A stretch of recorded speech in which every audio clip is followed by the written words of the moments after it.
कौन कहता है आतंक का कोई मजहब नहीं होता? जरा देख लो पहलगाम की घटना को। इस घटना ने हृदय को झंझोर दिया है।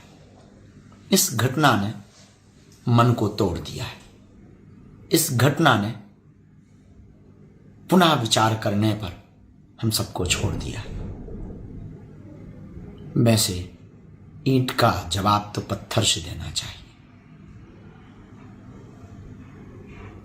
पाकिस्तान सुधर नहीं सकता है।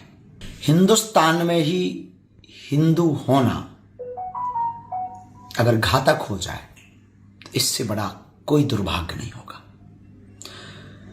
पहलगाम में जो घटना हुई इस सदी की सबसे निंदनीय घटना है। उन्होंने ना ये पूछा कि आप किस जाति के हो, ब्राह्मण हो, क्षत्रिय हो, वैश्य हो या सेवक हो। उन्होंने ना एससी पूछा, ना एसटी पूछा, ना ओबीसी पूछा, ना सवर्ण पूछा। उन्होंने ना ये पूछा कि तुम तमिल बोलते हो या मराठी बोलते हो या गुजराती बोलते हो या पंजाबी बोलते हो। उन्होंने सिर्फ ये पूछा क्या तुम हिंदू हो, और गोली मार दी। इससे बड़ा दुर्भाग्य इस देश का कभी नहीं हो सकता है। हिंदुओं के लिए सबसे बड़ी चुनौती ये हो गई कि अब तुम हिंदुस्तान में हिंदू होने पर खतरे में, और वहां जहां तुम 80% हो। क्यों? क्योंकि हमें लगता कि हम लोग बटे, इसलिए हालों में पड़े। पहलगाम की वो 26 जिंदगियां, किसी का भाई गया, किसी का पिता गया, बच्चे बिलखते हुए, किसी का संसार बसने के पहले उजड़ गया। क्या बीत रही होगी। बालाजी के चरणों में प्रार्थना, सन्यासी बाबा के चरणों में प्रार्थना, पूरे परिवार को बल मिले, बालाजी की कृपा मिले। पूरा परिवार टूट चुका होगा। लेकिन हिंदुओं के लिए इस घटना ने बड़ी चिंता जाहिर कर दी कि आखिर अब नहीं हम जागेंगे तो कब जागेंगे।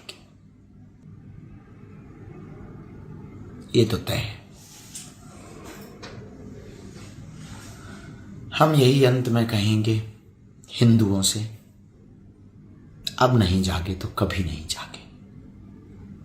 इसीलिए हम सबको एकजुट होकर के अपनी शक्ति बल को बढ़ाना पड़ेगा। शस्त्र और शास्त्र दोनों का संवर्धन, दोनों का संरक्षण करना पड़ेगा। हिंदुओं जागो। ओम शांति शांति शांति। बालाजी महाराज की जय। लेकिन खाता तू भारत का, पीता भारत का, हवा भारत की, गंगा भारत की, और तू दंगा भारत में चाहता।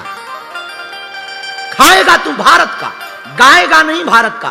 गा पाकिस्तान का रहा, ये गा रहा ऊ वालों का। एक व्यक्ति ने हमको पूछा कि आपकी मुसलमानों पर क्या टिप्पणी है। हमने कहा हम इस देश में मुसलमान मानते ही नहीं, सब कन्वर्टेड हिंदू हैं। हमारी नजर में कोई मुसलमान है। अब किसी को बुरा लगे तो लगने दो, और किसी को कोई भी दिक्कत हो तो हम बहुत प्रमाण के साथ कह देंगे चले आना तुम हमारे प्रयागराज, वहां पर तुम्हारे पूर्वजों का लिखा पोथा रखा है।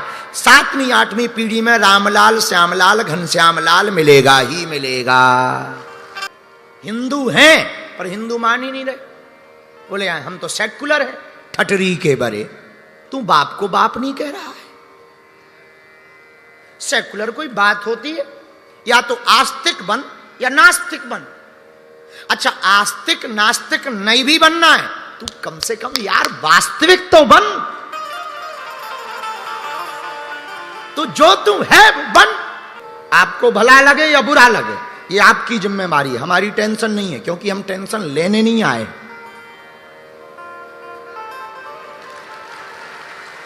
हाँ, हम टेंशन लेने नहीं आए हैं। हाँ, और हम काहे को टेंशन लेवे, और किस बात की टेंशन लेवे, और क्यों लेवे? हम लेने आए नहीं हैं। तुम लोगों को नहीं,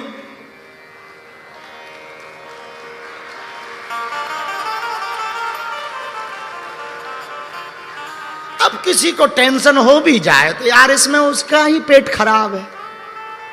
अपन तो भैया बाबा आदमी महा चल रहा है हनुमान जी के भरोसे। तो पूतना मरी क्यों, इस पे विचार फिर करना, क्योंकि पूतना ने 2 मुखौटा पहन रखे। हमने आपको एक दिन कहा था, अमेरिका के एक अभिनेता ने अपनी जीवनी में लिखा है कि मैं इस बात से परेशान हूं कि मैंने इतने अभिनय किए, मैंने इतनी पिक्चर की, इतनी फिल्में की कि मैं ये भूल गया हूं कि मैं कौन हूं। वो अपना असली रूप भूल गया। और तुम्हारा भी शायद यही हाल है। इतने बनावटी मुस्कुराहट तुम्हारी, इतनी बनावटी बातें तुम्हारी, इतने बनावटी विचित्र। दूसरे का दुख देख के तुम तुरंत, बहुत बुरी बात है, पर अंदर से लगता तुम्हारे साथ है, हमारे साथ थोड़ी। इसीलिए आदमी परेशान है। हमारे गुरु कहते हैं जिंदगी को जिंदगी से राज पाना चाहिए, जिंदगी को जिंदगी में मुस्कुराना चाहिए। जिंदगी में जिंदगी की गर शर्त मंजूर ना हो तो जिंदगी को जिंदगी से रूठ जाना चाहिए। पूज्य संत श्री रामायणी जी कहते हैं, इसलिए मेरे पागलों पूतना मरी क्यों, क्योंकि पूतना के जीवन में 2 मुखौटा थे। पूतना आई, यशोदा को कहती हैं कि हम तुम्हारी बहन लगते हैं। यशोदा बोली हमें तो ना दिखी आज तक, और शादी में भी नहीं दिखी। मैया ने कहा कि आज तक तो तू दिखी नहीं, शादी में भी नहीं आई, अब तो बड़ी रिश्तेदारी निकाल। मैं बाहर गई रही, मैं तुम्हारी बिल्कुल नजदीकी रिश्तेदार हूं। अच्छी बात है बहन, अच्छी आई, पर आई काहे को? बहन मैंने सुनो तेरे घर पे जा उम्र में भी छोरा भाव, सोचो मैं बधाई दे आऊं, सो बधाई देने को आई है। अच्छा अच्छा बराज वो हो, बहुत अच्छी आई, पर सुन अभी हाल मैंने लाला को पल्ला में सुला दो, तू बाद में आना, फिर लाला को देख लेना। अरे तू चिंता मत कर मैया, तू अपनो काम कर, मैं दूर से देख करके चली जाऊंगी, तू टेंशन मत ले, तू अपनो काम कर। यशोदा मैया पे माया फेरी, यशोदा मैया काम में व्यस्त हो गई। अब पूतना मौसी आई भगवान के पास, तो पहले तो भगवान जाग रहे थे, पर पूतना मौसी को आता देखकर भगवान ने अपनी आंखें बंद कर ली। किसी ने पूछा भगवान ने आंखें क्यों बंद कर ली? भगवान ने सोचा हम तो आए माखन मिश्री खाने और मौसी जी पहले ही जहर पे बार है। माखन मिश्री खाने आए, मौसी जी जहर पे बार हैं, तो क्या किया जाए? भगवान भी बड़े चतुर हैं। भगवान बोले जहर पीने का अनुभव हमें नहीं है, भोले बाबा को है, तो ध्यान कर लिया जाए, इसलिए आंखें बंद कर ली। दूसरे संत बोले नहीं नहीं नहीं, दूसरा कारण है। बोले क्या कारण है? बोले आंखें भगवान ने इसलिए बंद कर ली, भगवान ने सोचा लोग कहते हैं कि हमारी आंखों में जादू है, लोग कहते हैं हमारी आंखों में जादू है, कहीं ऐसा ना हो पूतना मौसी गौर से देखे और मारने की बजाय प्यार कर बैठे। सच भी यही है। हमें बड़ी हंसी आई। बोले आप हंस क्यों रहे? हम कहा एक तुम्हारे वैज्ञानिक हैं जो हर साल अपडेट करते रहते, एक हमारे वैज्ञानिक हैं, एक बार मॉडल तैयार कर दिया, लौट करके अपडेटिंग की आवश्यकता ही नहीं पड़ी है। क्या गजब का मॉडल बनाया। अच्छा जहां जो होना चाहिए वही है, कान जहां होना चाहिए कान वही है, आंखें जहां होनी चाहिए आंखें वही हैं। हम तो एक दिन सोच रहे थे अच्छा आंखों की जगह कान होते और कान की जगह आंखें होती तो कैसे देख रहे होते? ऐसे दो साइड का।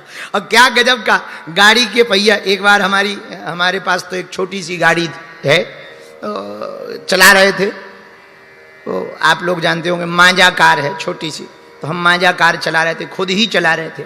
अब ऐसी लफे जैसे आगी की लगी में भूत घुस गए हो, ऐसी वाइब्रेट सांप जैसी। तो हम गए मिस्त्री के पास, हमने कहा भाई ये बहुत कांपती है, हमें लग रहा है इसको बुखार आ गया है, जरा चेक करो ये कांप क्यों रही। तो मिस्त्री ने जो भी चेक किया हो चला के लेकर के आया, बोला गुरुजी इसका अलाइनमेंट बिगड़ गया। अलाइनमेंट होता कुछ, बोले वो बिगड़ गया। हम कहा ये क्या है? बोले पहिया का अलाइनमेंट बिगड़ जाता है तो फिर गाड़ी ना एवरेज ठीक देती है ना ठीक चलती है। हमें फिर उस दिन भी बड़ी हंसी आई। हम कहा क्या गजब की बात है, साधारण गाड़ी का अलाइनमेंट बिगड़ जाए तो एवरेज गड़बड़ा जाता है, शरीर का भी अलाइनमेंट बिगड़ जाए तो जीवन भी गड़बड़ा जाता है। लेकिन हंसी इस बात पे आई कि दुनिया वाले कितने विचित्र हैं। 25 लाख की गाड़ी जो डीजल की होती है, डीजल वाली गाड़ी में कभी पेट्रोल नहीं डालता। डालता है क्या? बोलो। या पेट्रोल की गाड़ी हो तो क्या डीजल डालता है?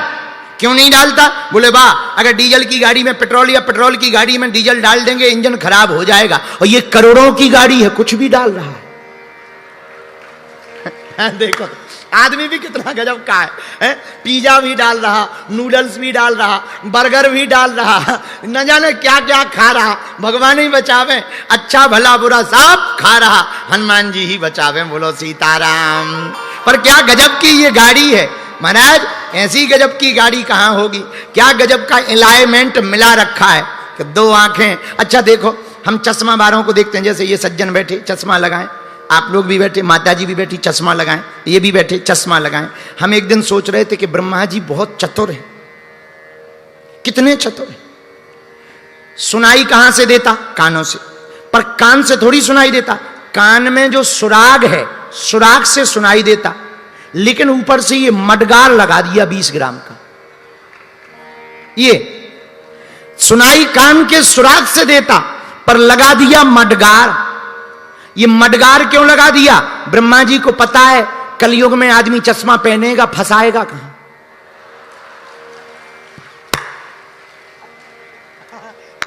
कहां फंसाएगा? कहां फंसाएगा? उन्हें यह भी पता था कोरोना आएगा, मास्क कहां फंसेगा। कुछ ना कुछ तो सिस्टम धरने का चाहिए है? तो क्या गजब की कारीगरी है ब्रह्मा जी की, क्या गजब का। अच्छा तन की कारीगरी देखो कितनी गजब की है, दो दो आंखें। अच्छा दो क्यों? हम एक दिन सोच रहे थे, हम फिर कार पे बैठे तो टायर पंचर हो गया। टायर पंचर हुआ तो ड्राइवर से हमने कहा टायर पंचर हो गया, अब तो खचोड़नी पड़ेगी या ले जानी पड़ेगी। बोले नहीं नहीं महाराज। हम कहा क्यों? बोले स्टपनी है। हम कहा ये स्टपनी क्या है? बोले वाह, एक खराब हो जाए तो दूसरी वाली लगा दो, ये धल लेंगे, बाद में सुधरवा लेंगे। तब हमें उस दिन एक बात और समझ में आई कि जिंदगी की गाड़ी, शरीर रूपी गाड़ी भी क्या